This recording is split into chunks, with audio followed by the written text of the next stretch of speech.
After 12 years of running my father's company, I finally made it worth $75 million. dollars. At a family dinner, my dad looked at me and said, smiling, "Your brother will take over now." My heart sank, but I smiled back. The next morning at work changed everything. I still remember the way my father smiled that night, his hand resting proudly on my brother's shoulder, as if he had already made up his mind long before speaking the words that would change everything. "Your brother will take over now." I felt my stomach drop, but years of practice kept my face composed. I smiled back, as if his words didn't pierce straight through me, as if they weren't unraveling 12 years of my life's work in an instant. The dining room was filled with the clinking of glasses, the quiet hum of conversations between extended family and close business associates. This wasn't just a family dinner. It was a celebration, a moment meant to honor everything we had built, everything I had built. My father had started Harper and Company when I was just a child, a modest logistics business that barely stayed afloat in its early years. I grew up watching him struggle to keep it alive, working late nights, sacrificing family vacations, always chasing one more contract to make ends meet.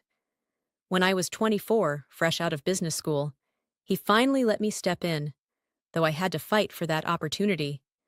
And I had done more than just step in. I had transformed Harper and Company from a struggling regional logistics firm into a national powerhouse, expanding operations, securing million-dollar contracts, integrating cutting-edge technology. What was once a small, nearly bankrupt company now stood as an industry leader worth $75 million. dollars. And yet, in this moment, none of it mattered. My father had already decided. My brother, Ethan, would be taking over, not me. A slow ripple of approval spread around the table, murmurs of congratulations directed at Ethan. I watched as he lowered his gaze, feigning modesty, though I knew better. Ethan had never been truly invested in the business. He had spent the last decade hopping from one failed venture to another, never quite finding his footing. He wasn't interested in logistics. He wasn't interested in operations. But he was interested in power. I had spent 12 years proving myself, building Harper and Company from the ground up, making every hard decision, every late-night strategy call, every contract negotiation. Ethan had done none of it. And yet, here we were. Still, I swallowed my emotions. I had learned long ago that in this family, showing pain was weakness. I reached for my wine glass, steadying my hand before lifting it. "Smile, Lisa, smile." "To Ethan," I said, my voice smooth, controlled. The guests raised their glasses, oblivious to the storm brewing behind my eyes. My mother cast me a glance from across the table, an unreadable expression, but I knew she understood. Unlike my father, she had always seen the effort I put in, but she wouldn't interfere. She never did. Then there was my father, grinning with that same unwavering confidence, completely unaware that his choice had set something in motion.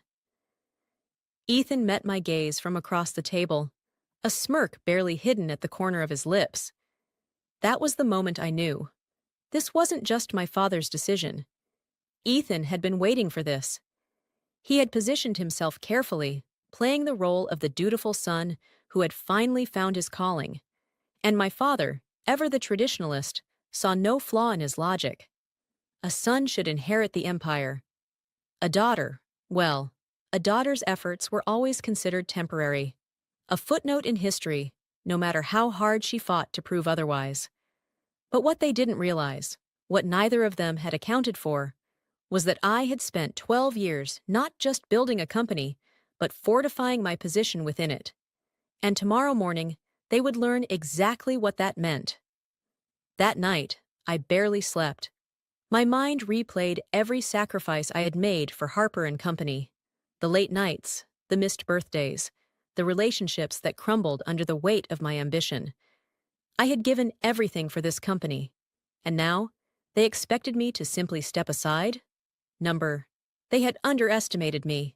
By 3 a.m., I was in my home office, my fingers moving quickly across my keyboard. Every contract, every share, every executive agreement. I knew the inner workings of this company better than anyone. Ethan thought he was walking into an easy transition, that by next week his name would be on the office door, his position secured. What he didn't know was that while my father had been busy with public appearances and my brother had been busy pretending to learn the business, I had been securing something far more valuable: control. At exactly 8:45 a.m., I stepped into Harper & Company headquarters, just like I had for the past 12 years. The same walls, the same polished floors, the same hum of efficiency as employees settled into their routines. But today was different. Today, I wasn't walking into my office. I was walking into a battlefield. The reception area was unusually quiet, the kind of quiet that precedes a storm. They knew. The whispers had already started. The news of my father's announcement at dinner had spread like wildfire. Employees glanced at me with hesitant expressions, avoiding direct eye contact, unsure of where their loyalty should lie. I didn't acknowledge them. I walked with confidence, my heels clicking against the marble floors, my posture unwavering. Never let them see you shaken. I entered my office, shutting the door behind me. I had precisely 15 minutes before my father and Ethan arrived, thinking they would step into their new positions as CEO and heir apparent. 15 minutes before everything they had planned crumbled in front of them. I sat at my desk, inhaling deeply, then powered on my computer.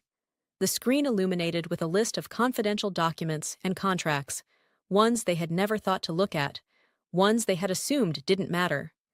I pulled up my ownership records. My hands hovered over the keyboard for a second before I clicked on the file labeled Executive Shareholders Agreement. And then I waited. At precisely 9 a.m., there was a sharp knock at my door. I didn't bother responding. The door swung open, and in walked my father and Ethan, both exuding confidence. His inborn, Ethan's carefully manufactured. My father strode in like a king surveying his kingdom, while Ethan, dressed in an expensive navy suit, gave me a smug, triumphant grin. It took everything in me not to laugh. "Lisa," my father said, in his usual authoritative voice, as if he were doing me a favor by acknowledging me. "I assume you're aware of the transition happening today?" Transition. Interesting choice of words. "I'm aware," I said smoothly, leaning back in my chair. I glanced at Ethan, whose smirk only widened. "Good," my father continued, nodding as if we were all in agreement. "Ethan will be stepping in as the new CEO. We'll need you to help with the handover. Get him familiar with the operations before you officially move on." I arched an eyebrow. "Move on?" I echoed, feigning confusion. "Dad, I think you're mistaken about something." His face twitched in irritation. He was used to my compliance, my ability to quietly fall in line. He wasn't prepared for this. "Lisa," he said, voice tight, as if speaking to a child. "This isn't up for debate. We've already made the decision." I smiled then, a slow, knowing smile. "Oh, I know, Dad," I said softly. "The thing is, you don't have the authority to make that decision." Ethan let out a low scoff, shaking his head. "Lisa, don't make this difficult. We're trying to do this the easy way." I didn't respond. Instead, I reached for the remote control and pressed a button. The large screen on my office wall lit up with a document, the same one I had been reviewing earlier. Executive Shareholders Agreement, signed. August 17th, 2015, signatories: Lisa Harper, James Harper, father, Ethan Harper. My father's face paled slightly. I turned to Ethan. "Do you even know what this document is?" He crossed his arms, shifting in discomfort. "A shareholders agreement?" he guessed. I nodded. "Yes." "And do you know what it says?" I tapped the screen, highlighting a crucial clause. This document was drafted when Harper & Company was restructuring. It clearly states that any transfer of executive power, such as appointing a new CEO, requires the approval of all majority shareholders. I met my father's eyes. "And I, Dad, hold 60% of the company's shares." The silence that followed was suffocating. My father's expression hardened. That's impossible, Ethan muttered, stepping forward to examine the document. Actually, it's very possible, I said smoothly. You see, over the years, while you were busy failing at every startup you touched, and Dad was busy playing the role of business patriarch, I was doing something else. I leaned forward. I was securing my place. I turned back to my father. Remember when you needed capital for expansion in 2017? You signed over an additional 15% of your shares to me in exchange for my investment. And in 2019, when we had that legal battle, another 10% was transferred under my name as collateral, which you never bothered reclaiming. That, plus my original 35%, makes me the majority shareholder. My father's jaw clenched, but Ethan was panicking. You have to be bluffing, he spat. I pulled out a second document. This is the most recent legal filing with the state. Want to verify? Ethan snatched the paper and scanned it, his face draining of color with each passing second. You can't do this, he stammered. Dad, tell her she can't do this. My father remained silent, because he knew. I had legally outmaneuvered him, and there was nothing he could do about it. I exhaled slowly, standing up. I'm not firing you, Ethan, I said. I wouldn't want to force you into the real job market, but you will report to me, and you will work under my leadership. Otherwise, I gestured toward the door. You're free to leave. Ethan turned to my father, eyes pleading. But for the first time in his life, my father had no answer. No way to fix this, because this wasn't his company anymore. It was mine. The silence in my office was suffocating. Ethan still clutched the legal document in his hand, his fingers white from gripping it too tightly. My father stood rigid beside him, his expression unreadable, but I knew better. He was calculating, trying to find a way out of this. There wasn't one. I had spent years preparing for this moment. Not because I had expected betrayal, but because experience had taught me never to assume loyalty where power was involved. For the first time in my life, my father looked at me as if he didn't recognize me. Perhaps he never had. So that's it? Ethan finally spoke, his voice laced with bitterness. You're just taking everything? I let out a soft, humorless laugh. Taking everything? I repeated, stepping closer to him. Ethan, I built this company from nothing. Every contract, every expansion, every innovation, I made it happen. While you were busy failing upwards, I was keeping this company alive. So no, I'm not taking anything. I leaned in slightly. I'm just keeping what's already mine. Ethan's face twisted in anger, but he had no rebuttal. He knew I was right. And worse, so did my father. He had spent years believing that bloodline mattered more than ability, that his son would inherit what was rightfully mine. He had underestimated me, and now he was paying for that mistake. My father finally broke the silence. You're making a mistake, Lisa. His voice was calm, measured, but I could hear the strain underneath. A family should stick together. Do you really want to burn this bridge? I met his gaze head-on. Dad, I said slowly, you burned this bridge the moment you made your decision without me. His lips pressed into a thin line. Business is bigger than just one person. We can find a solution that works for everyone. I tilted my head slightly, feigning consideration. Oh, I agree. That's why I'm offering you both a choice. I turned to Ethan first. You can stay in the company, I said, keeping my voice smooth, professional. But you won't be CEO. You'll take on an advisory role with limited authority. Your salary will be generous, but you will answer to me. Ethan stiffened, but I didn't stop. Or, I continued, you can walk away. I'll buy out your shares at market value. You can take the money and find a new project to sink your teeth into. My father scoffed. You're acting like you hold all the cards. I smiled. I do. A thick silence followed my words. I let them sit in it. Let them feel what it was like to be powerless. Finally, my father exhaled, shaking his head as if in disbelief. I never thought you'd do this, he muttered. Not to your own family. I felt a sharp pang at his words. Not to your own family. I wanted to tell him that he was the one who had done this, that he had made the choice to push me aside, to act as if I was temporary. But I didn't. Because in the end, it didn't matter. What mattered was that I wasn't going to let them take what I had built. Not now, not ever. Ethan stormed out first. Good riddance. I knew my brother well enough to predict his next move. He would go to our relatives, our family friends, painting himself as the victim of corporate betrayal. I didn't care. I wasn't here to win their approval. I was here to win my future. My father lingered for a moment longer, as if waiting for me to change my mind. When I didn't, he gave a slow nod. You've changed, he said quietly. I met his gaze. No, Dad.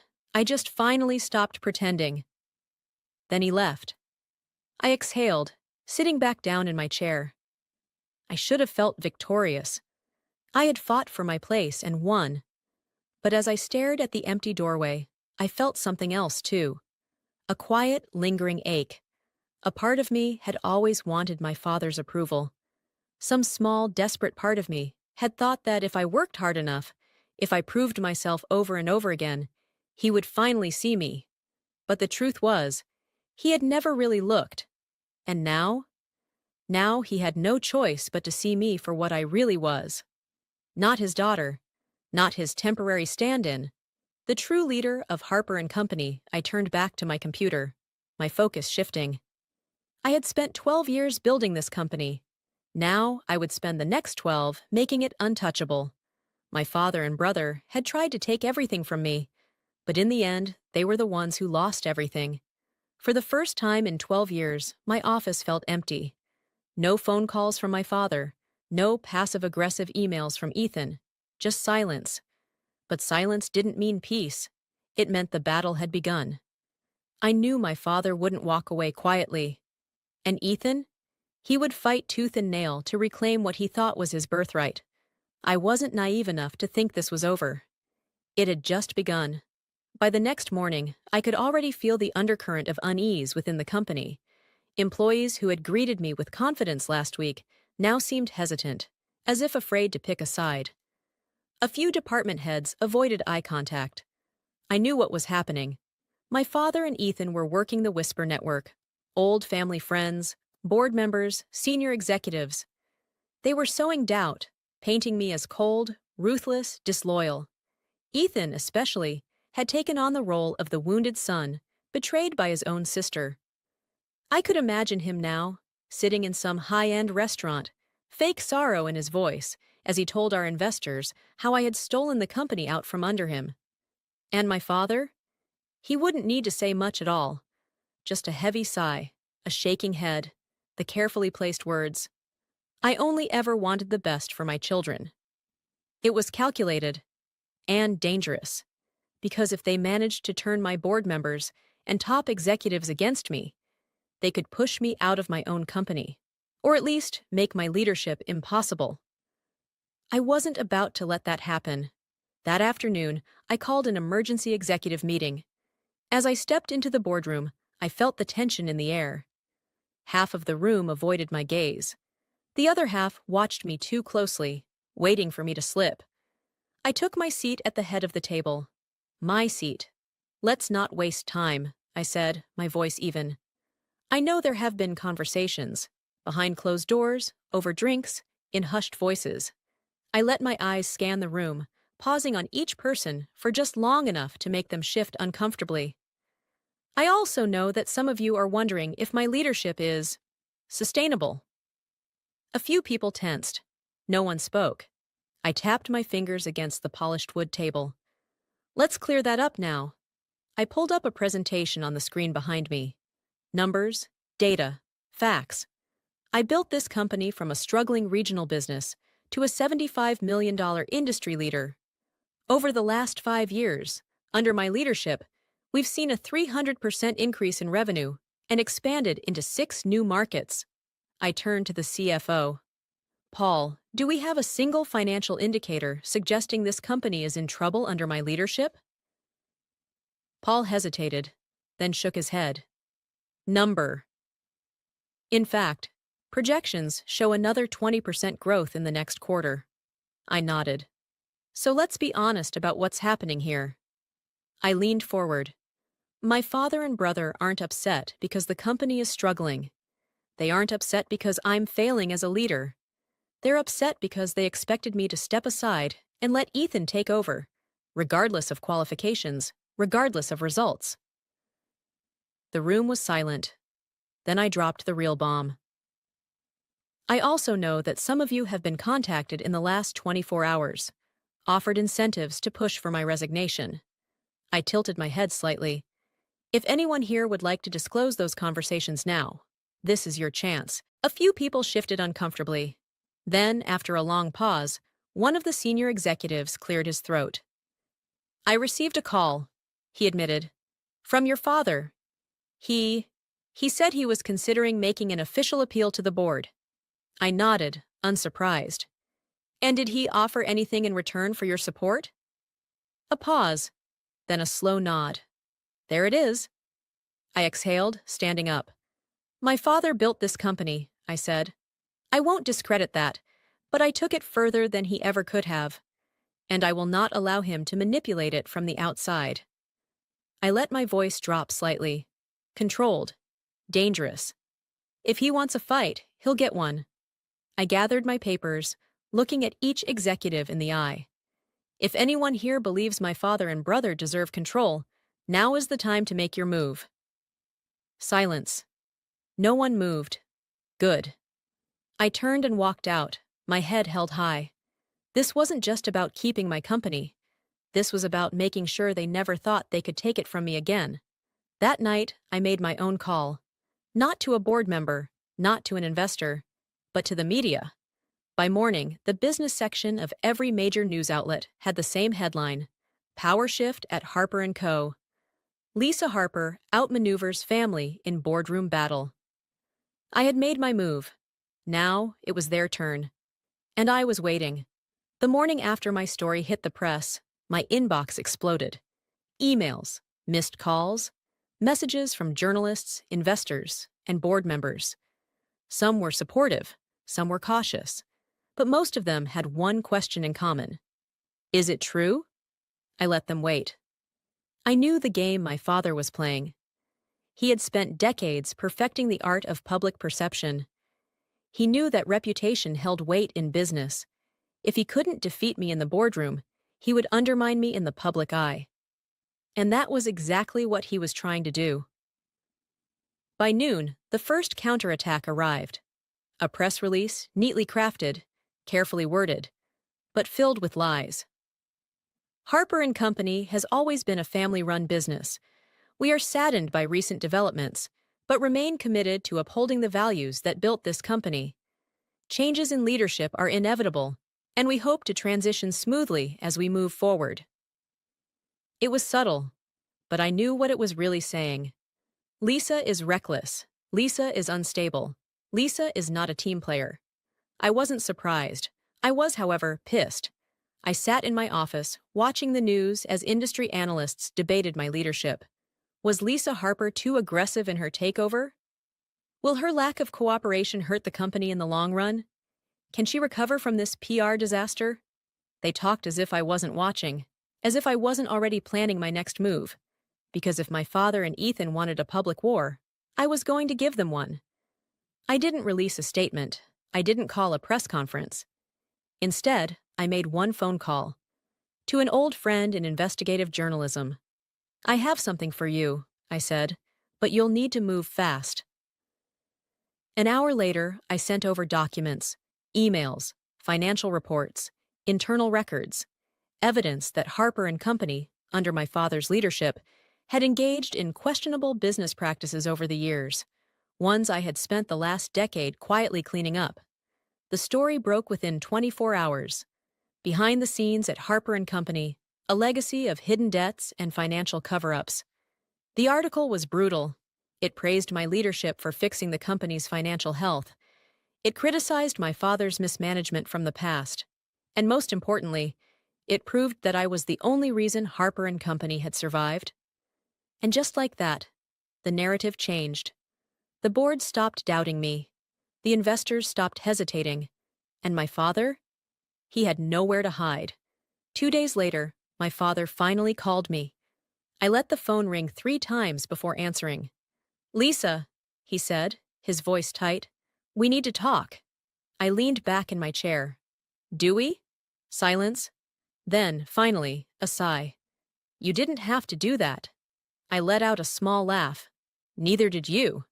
"This company was supposed to be a legacy," he said. "For the family, for both of you." I felt a familiar pang. A tiny, foolish part of me had once wanted that too, but not anymore. "Dad," I said quietly, "if you wanted me to protect the legacy, you should have trusted me with it. Instead, you tried to take it from me." Another long silence. Then he asked, almost reluctantly, "What happens now?" I exhaled slowly. Now? Now, I made sure they could never touch my company again. The war was over. My father had lost. Ethan had disappeared. And I had won. But as I sat in my office, staring out over the city skyline, I felt no satisfaction, no triumph, just emptiness. I had spent 12 years fighting for Harper and Company, building it, protecting it, making it stronger than ever before. And yet, the cost of that victory weighed heavier than I had expected. Because while I had secured my position, I had lost something else along the way. My family. The next day, I walked into the office as if nothing had changed. But everyone knew the truth. The whispers had stopped. The doubt had faded. I was no longer just Lisa Harper, the CEO. I was Lisa Harper, the woman who had outmaneuvered her father and brother and come out on top. Some respected me for it. Some feared me for it. And some still waited for me to fall. I let them wait. At noon, my father and I met in the conference room for what would be our final discussion. He looked tired, older, as if the weight of what had happened had finally settled on his shoulders. I waited for him to speak first. When he finally did, his voice was quieter than I had ever heard it.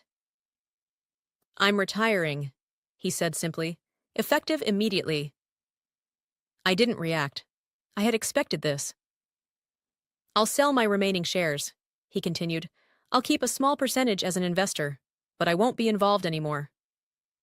I studied him carefully. "And Ethan?" His jaw tightened. "He's gone," my father admitted. "Took the buyout. He won't be back." A part of me had known it would end this way. Ethan had never been strong enough to fight his own battles. Once it was clear he had lost, he had done what he always did: run. Still, hearing it out loud made something inside me ache. Not regret, not guilt, just the finality of it all. I nodded. "Understood." My father exhaled, rubbing his temple as if he had a headache. Then, after a long pause, he said something I never expected. "I underestimated you." It wasn't an apology, but it was the closest thing I would ever get. And strangely, I found that I didn't need it anymore. A month later, Harper and Company looked nothing like it had before.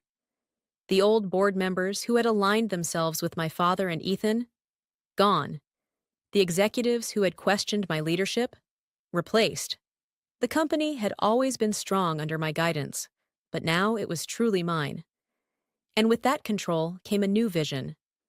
I introduced initiatives my father had always rejected. Modernized systems he had called unnecessary. Expanded into industries he had been too cautious to explore. Within 6 months, profits soared. Within a year, we had crossed the $100 million mark. And for the first time in my life, I wasn't just fighting to prove myself. I was fighting to build something that no one could ever take from me again. A year after everything had happened, I met my father for dinner.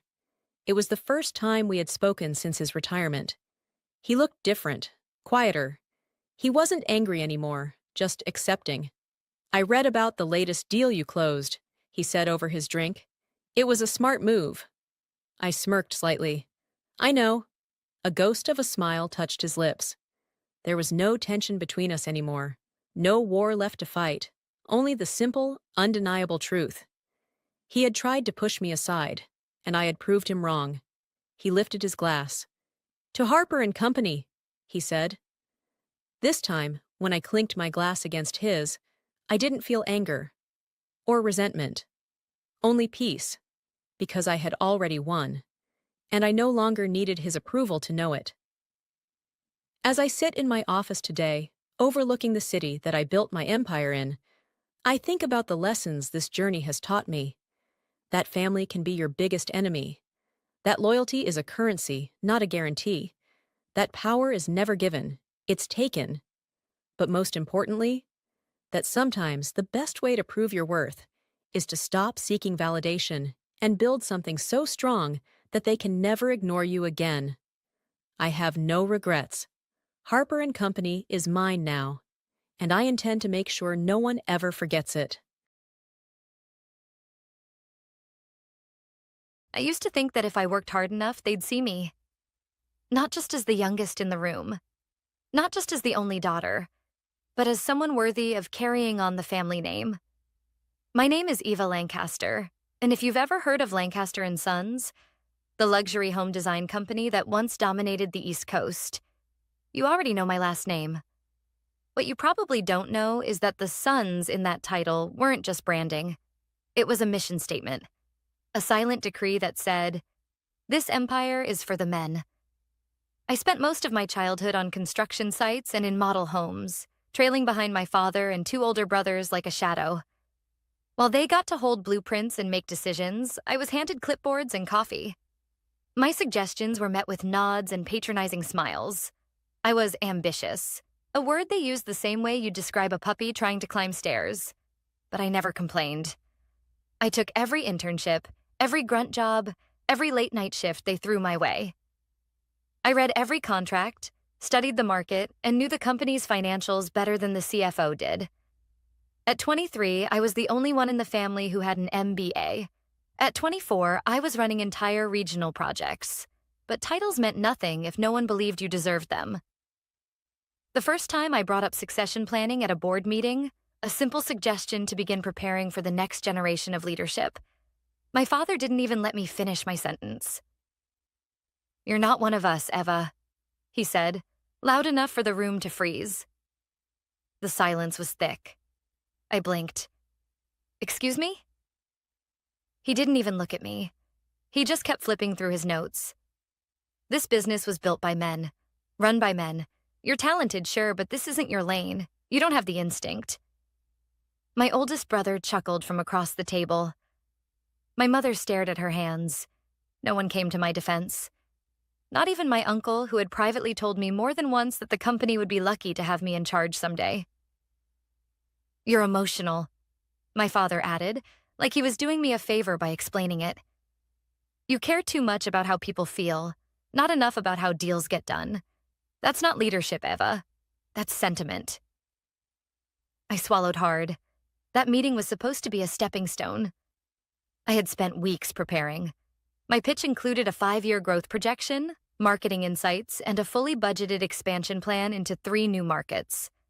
But all they saw was a little girl playing dress-up at the big boys' table. Later that evening, as I sat in the office I technically ran but didn't officially hold the title for, my father walked in without knocking. "You know," he said casually, like we were talking about the weather, "your brothers aren't perfect, but they understand how to carry the Lancaster name. You were always more of a dreamer." I laughed. I couldn't help it. "You mean someone with vision?" He narrowed his eyes. "I mean someone who thinks having ideas is the same as having power. Pathetic girl, you were never the smart one. You just worked harder to compensate." That line, I've never forgotten it. Pathetic girl, you were never the smart one. He left without another word, and I sat there, staring at my reflection in the black screen of my laptop. The office was dim, cold, but for the first time, I didn't feel like crying. I felt awake. If they wouldn't make room for me at the table, then fine. I'd build a better one. I wouldn't argue. I wouldn't fight for scraps. I would walk away. And I would build something so undeniable, so powerful, that one day they'd choke on their words. They didn't know it then, but that was the last time they'd ever speak to me like I was beneath them. They had written me off. But what they didn't realize was that I'd already started writing a story of my own. You'd think after everything my father said, I'd just leave quietly. Maybe I should have. But I was still holding on to hope that if I proved myself one more time with something undeniable, they'd finally listen. So I did what any pathetic girl who was never the smart one would do. I worked harder. I spent weeks refining a business proposal that could have taken Lancaster and Sons into a new era. I analyzed market trends, emerging demographics, and digital behavior shifts. I had found a niche: eco-luxury homes with smart tech integration. No one on the East Coast was doing it right yet. It was the future, and I knew exactly how we could own it. I built an entire campaign around it: logo mock-ups, projections, brand story. I even pulled in contacts from my MBA network for consultation. I booked a small presentation room in our headquarters and sent out invitations to the executive team. I still remember the way my hands shook as I clicked through my slides. I still remember the way no one made eye contact. And I especially remember the way my father smiled at the end of it. Not a smile of pride or even amusement, but that tight-lipped smirk he reserved for people who didn't know their place. When I finished, there was a long silence. I looked to my brothers, both leaning back in their chairs like they were waiting for dessert. My uncle yawned, clearly checked out. My father was the only one who spoke. "Are you done?" he asked. I nodded, unsure. He exhaled sharply, then turned to my oldest brother, Clark. "You want to explain to your sister why that would bankrupt us in a year?" Clark chuckled. "Eva, no offense, but this isn't grad school. You don't just throw buzzwords into a slideshow and call it a plan. Smart homes? Green building? Who do you think we're selling to? Elon Musk?" The room erupted in quiet laughter. "But it's not a joke," I said, heart pounding. "The numbers lie," my father cut in. "Instinct doesn't. And my instinct tells me this whole pitch is a vanity project. You want to play CEO? Fine. But not here. This is a real company, not your little sandbox." "Dad, no, listen," he said, standing now. "You want to build something? Do it somewhere else. Hell, start your own firm. See how far that gets you. But don't come in here acting like you're one of us. Because you're not. You never were." That word again. Not one of us. I looked around the room, waiting for someone to step in. Anyone. But all I saw were smirks, stifled grins, and a few awkward glances. My mother wasn't even there. She rarely came to meetings anymore. I gathered my materials in silence. As I reached the door, my younger brother, Ryan, leaned forward with a smug grin. "Hey, if it doesn't work out, I hear there's an interior design company hiring. You could help them pick curtains." Another round of laughter. And just like that, I knew. This wasn't my family anymore. Not in the way that mattered. I wasn't their daughter, their sister, or their colleague. I was an outsider wearing their last name like a label I hadn't earned. I didn't cry. Not until I got home. And then, I let it all out. The humiliation, the rage, the heartbreak. It came in waves, years of being talked over, dismissed, and underestimated.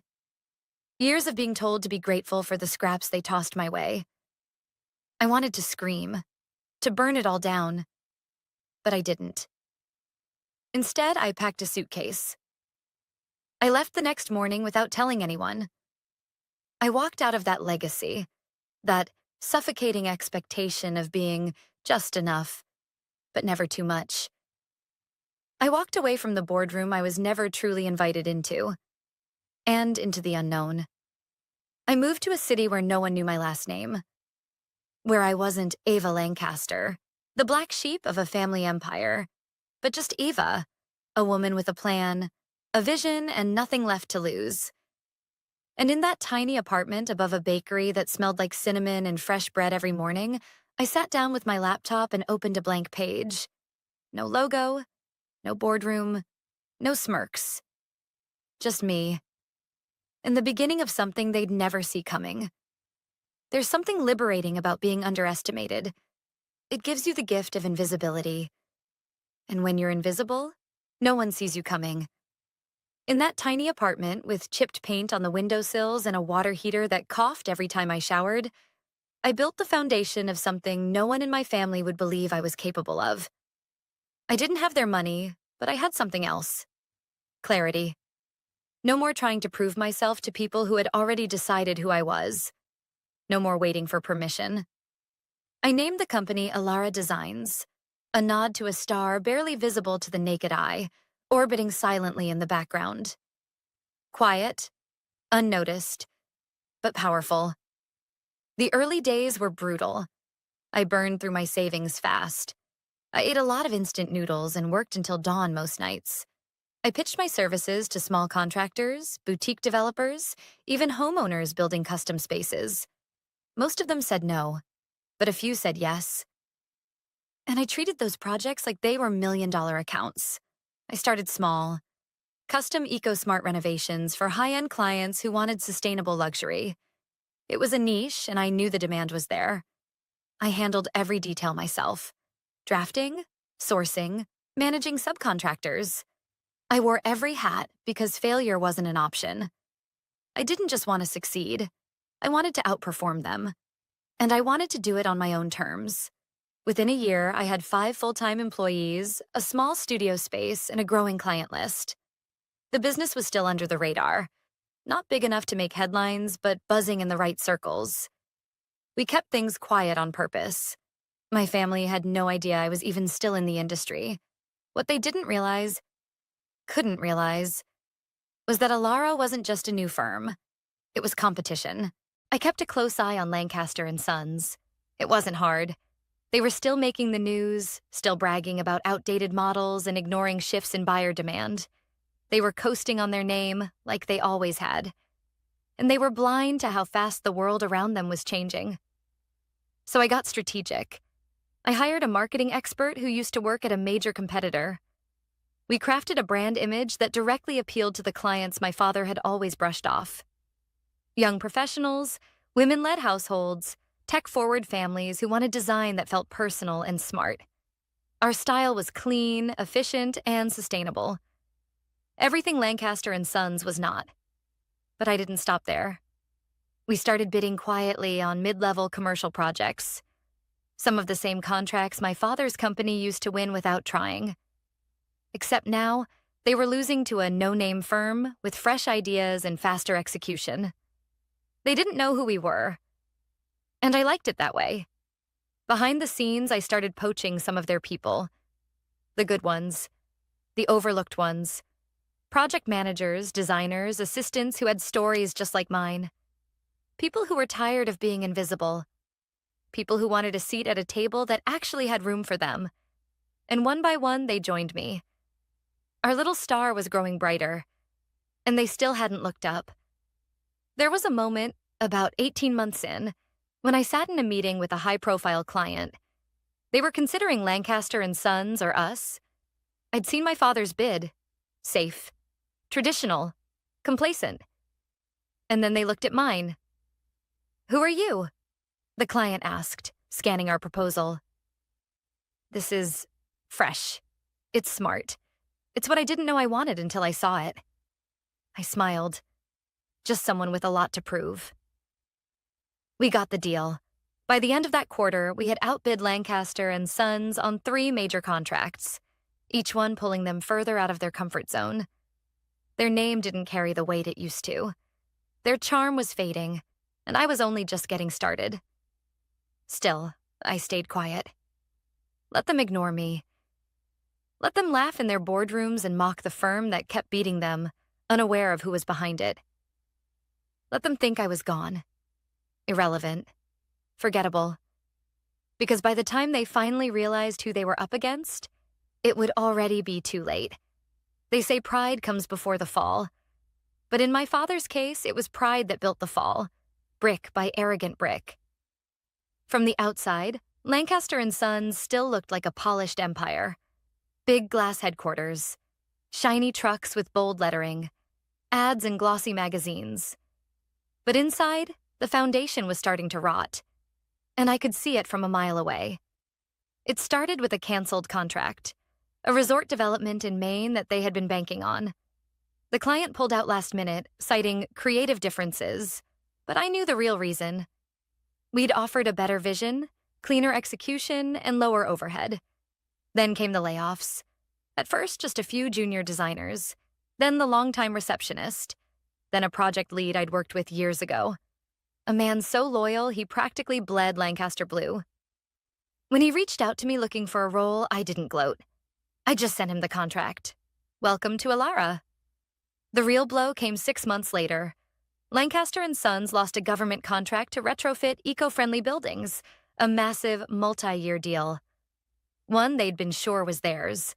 One they hadn't even really fought for because they believed the Lancaster name still carried weight. But times had changed. Buyers wanted innovation, sustainability, flexibility, and Elara offered all three. I watched their press release stumble through excuses, blaming market volatility and increased competition. They didn't name us, of course. They didn't know it was me, but they were beginning to feel us breathing down their necks. I could see it in the desperation. Their once polished social media presence started trying too hard, mimicking our branding, copying our hashtags, even launching a new modern eco initiative that felt rushed and tone-deaf. I almost laughed when I saw it. They were trying to beat a ghost, and the ghost was winning. Rumors started swirling in the industry. Whispers about mismanagement, family tension, poor cash flow. I didn't spread them. I didn't need to. I just let them fester. Truth has a way of leaking when people are afraid, and my family was starting to panic. One afternoon, I walked into a trade expo. I wasn't there as a speaker or exhibitor, just an observer. Someone curious to see how Lancaster and Sons would present themselves now that they weren't the biggest name in the room. They had a booth near the back, smaller than usual, fewer people. My father wasn't there, but Clark and Ryan were, trying to smile through their unease. I stayed far enough away that they wouldn't notice me, just close enough to watch. A man approached them, a developer I'd met weeks prior during a pitch meeting. "Sorry, I'm already in talks with Elara," he said casually when Clark handed him a brochure. "They're doing some incredible work." Clark forced a smile. "Elara?" The man nodded. "You should check them out. They've got something special going on." And then he walked away. Clark's expression dropped like a mask hitting the floor. He turned to Ryan. "Who the hell is Elara?" I smiled to myself. The reckoning had begun. But the real moment, the turning point, and came on a rainy Thursday morning. I was in my office going over expansion plans when my assistant knocked. "There's something you need to see," she said, eyes wide. She handed me a tablet with an open article. The headline read, "Lancaster and Sons faces major lawsuit over delayed projects and contract breach." It wasn't just a hit piece. It was an exposé. The article outlined missed deadlines, budget overruns, poor planning, and internal conflict, including anonymous sources from within the company, former employees, maybe even a few I had quietly welcomed to Elara. My father's empire was bleeding, and the world had just smelled it. I didn't celebrate. I didn't gloat. I just closed the article, leaned back in my chair, and took a long breath. This was never about revenge. It was about truth.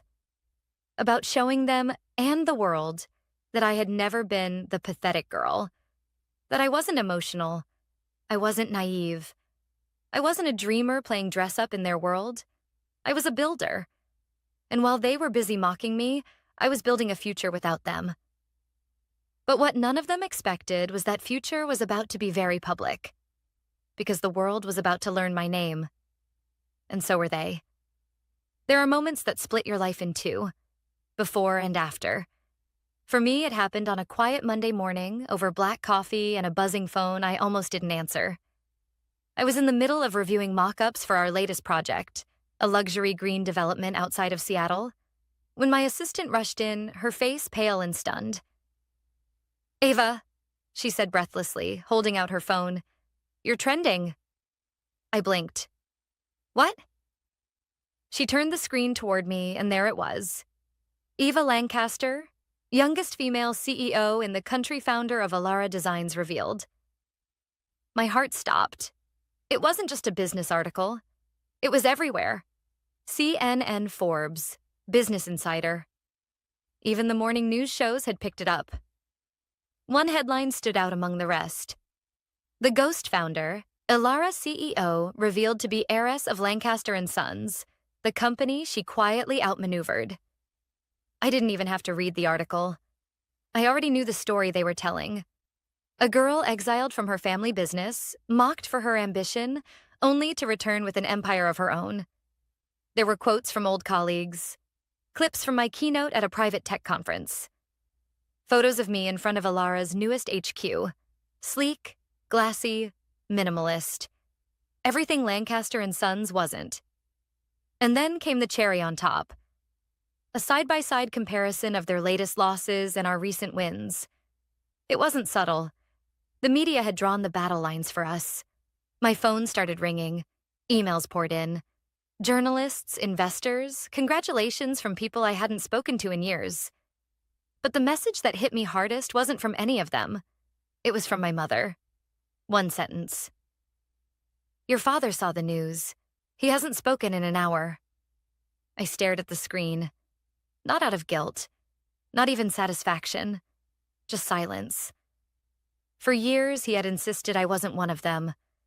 For years, I had believed that proving him wrong would fix something inside me. But in that moment, watching the world celebrate what he'd tried so hard to suppress, I realized something important. I didn't need his validation anymore. That same afternoon, my publicist confirmed the details. A televised interview had been requested. National coverage, prime time. "Do you want to do it?" she asked.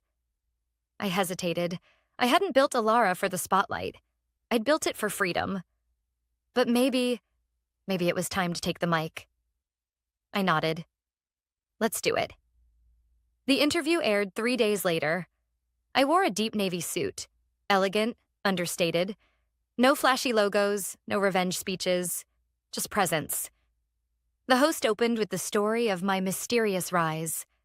How Elara had become a quiet industry giant, redefining eco-luxury real estate in under 4 years. And then she asked the question everyone was waiting for. "Is it true that you're the daughter of Charles Lancaster?" I smiled gently. "Yes." "Why hide it?" "I didn't hide it," I said. "I just stopped apologizing for not being welcome." She blinked. "And now you've built a company that outperformed theirs."